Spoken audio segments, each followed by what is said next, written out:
Assalamualaikum warahmatullahi wabarakatuh.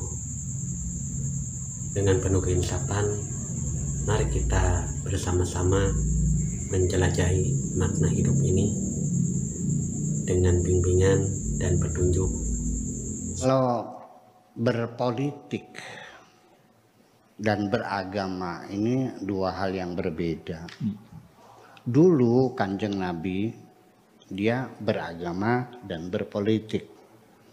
Dia memimpin sholat, tapi juga dia bisa ketok palu maju perang, menentukan damai, menentukan pajak. Itu urusan politik, itu Nabi yang pegang di satu tangan, ya kan? Urusan agama Nabi yang urus, urusan politik diurus. Sampai Khulafa ar-Rasyidin Abu Bakar, Umar, Utsman, Ali juga urusan agama, urusan politik itu masih satu tangan. Tetapi setelah Daulah Umayyah, ya, setelah Daulah Abbasiyah berdiri, setelah Daulah Asbaniyah di Spanyol berdiri, ini raja-raja nggak ngerti agama, ngatur-ngatur agama. Raja-raja itu nggak tahu agama kok. Dia bukan ulama, dia politik. Para politisi mimpin negara, urusan perang, urusan damai, politik kan. Iya, sok ngurusin agama. Ikut-ikutan berpihak kepada sekte-sekte. Apa yang terjadi ketika yang raja itu bermadhab ahli sunnah wal jamaah, maka orang-orang Mu'tazilah dibantai, dibunuhin. Korbannya 10.000 Mu'tazilah, kaum rasionalis yang dibunuh itu. Salah satu yang paling sadis adalah di kota Irbil. Seorang penguasanya atau sultannya di situ, hari raya Idul Adha, dia raja tapi juga sebagai khotib. Coba raja jadi khotib, nggak usahlah presiden jadi khotib tuh. Ya, serahkan sama ulama yang jadi khotib kan begitu. Nah itu dalam pidatonya dia mengatakan di kota Irbil nih, wahai rakyatku, sapi, kambing dan binatang lain yang sudah diikat untuk korban, tunggu sebentar sampai saya selesai khotbah ini. Kalau saya sudah turun dari mimbar, silakan hewan itu kamu sembelih sebagai korban. Dan hari ini saya punya korban khusus istimewa, yaitu kepalanya Syekh Jaham, pimpinan Mu'tazilah, akan saya penggal hari ini. Dosanya apa dipenggal? Hanya persoalan akidah seseorang Mu'tazilah. Akidahnya berbeda dengan kita, ya kan begitu, bahwa mereka menolak qada dan qadar, sebab pasti Tuhan tidak adil, kata mereka. Kalau Allah menentukan kita ini kafir, Allah menyuruh kita beriman, kan nggak mungkin. Allah menentukan kita miskin, tapi Allah menyuruh kita berusaha. Allah menyuruh kita belajar, tapi Allah menentukan kita bodoh. Jadi kalau Allah menentukan kita melakukan maksiat, apa artinya Allah menyuruh kita berbuat baik? Kenapa Allah melarang? Itu pendapat Mu'tazilah. Sebetulnya itu adalah akidah pemikiran. Dibantai 10.000 yang meninggalnya itu. Nah sebaliknya, ketika raja-rajanya bermadhab Mu'tazilah, orang-orang ahli sunnah wal jamaah dibantai juga. Termasuk imam-imam yang Anda kenal pasti ya, Ibnu Hambal sampai lumpuh dalam penjara. Abu Hanifah jadi dicambukin sampai lumpuh juga. Ya. Kecuali Imam Syafi'i yang cerdas waktu itu, dipanggil oleh raja. Imam Syafi'i, menurut kamu Al-Quran itu makhluk atau bukan makhluk? Kalau bilang Tuhan makhluk, dipenggal Mu'tazilah. Zamannya pada waktu Ahlussunnah wal Jamaah yang berkuasa. Ketika yang berasa Ahlussunnah wal Jamaah, orang Mu'tazilah yang mengatakan Tuhan makhluk, jadi dipenggal. Imam Syafi'i bingung nih, mau bilang makhluk. Bukan, kalau bilang makhluk ya sampai dengan Mu'tazilah selamat. Tapi dipenggal oleh selamat di mata manusia, tapi tidak selamat di mata Allah. Tanggung jawabnya gimana di akhiratnya? Kalau dibilang Quran itu bukan makhluk, bisa dipenggal oleh Raja Mu'tazilah, oleh Mu'tasim billah. Jadi Imam Syafi'i mengatakan Tuan Raja, sesungguhnya ini Al-Quran,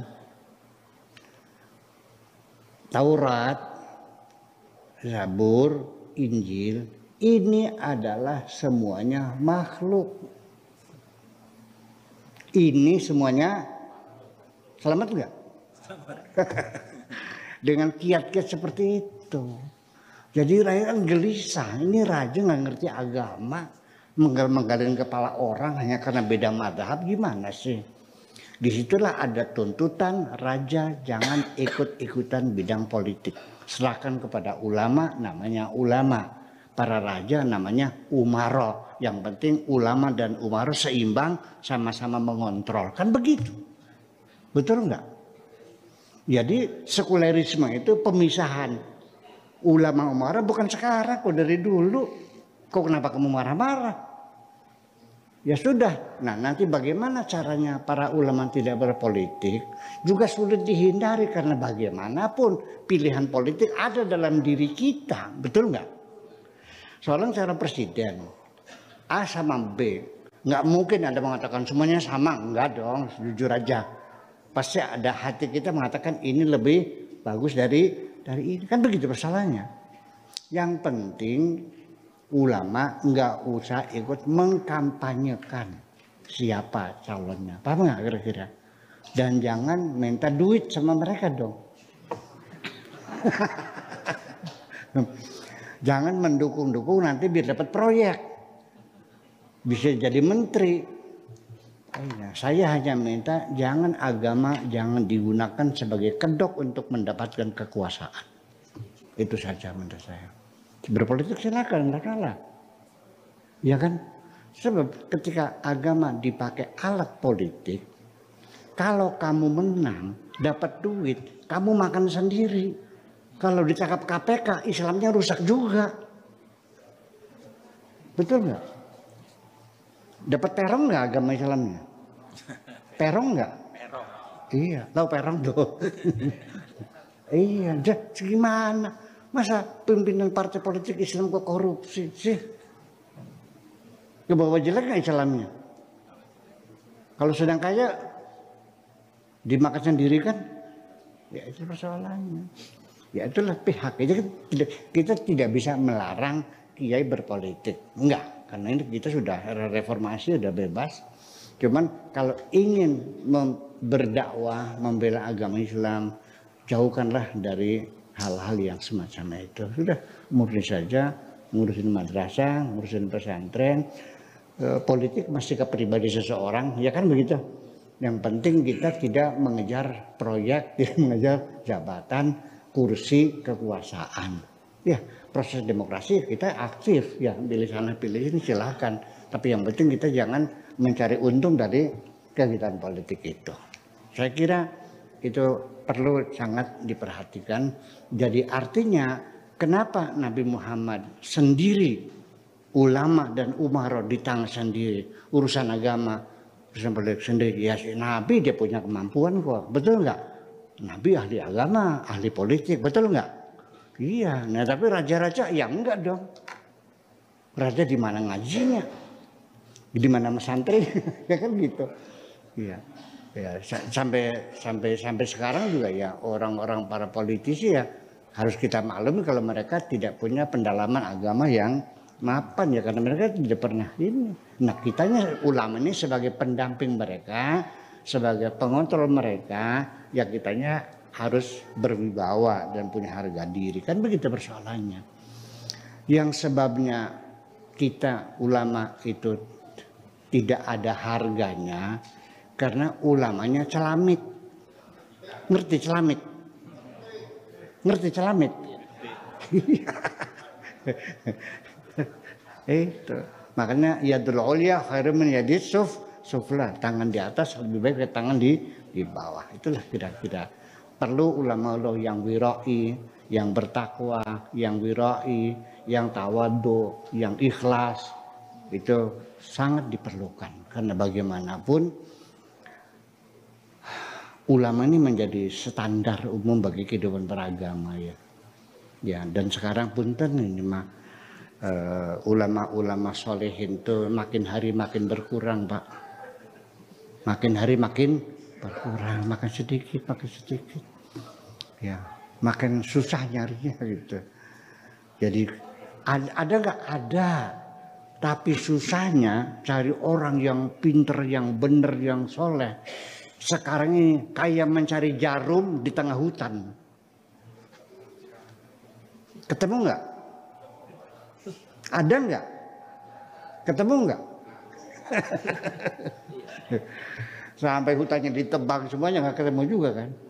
Iya, itu seperti itu, makin sulitnya seperti mencari jarum di tengah hutan. Mudah-mudahan saja dengan silaturahmi antara kita semacam ini juga akan mengingatkan kembali kita ke jalan yang sebenarnya.